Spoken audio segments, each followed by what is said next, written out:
मराठा समाज को रिजर्वेशन दिया जाए, इस मुतालबे के लिए रियासत भर में इन दिनों जबरदस्त एहतजाजी तहरीक चलाई जा रही है। इसी सिलसिले में सकल मराठा समाज की जानिब से आज नायगांव बंद का ऐलान किया गया।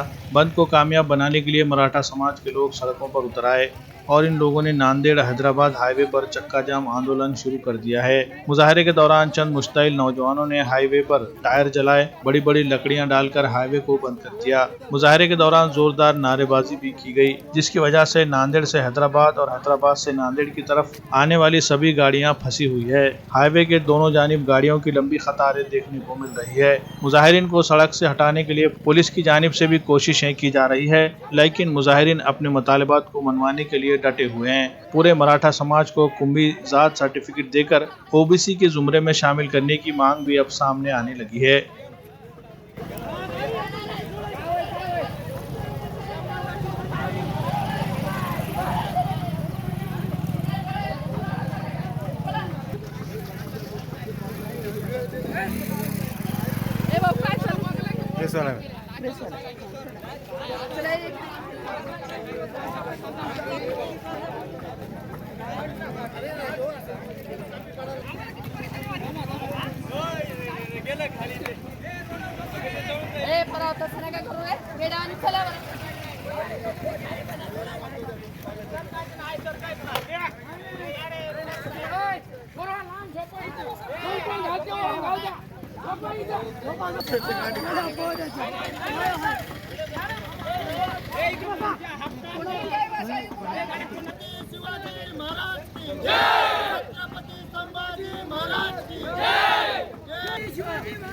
शिवाजी महाराज की जय।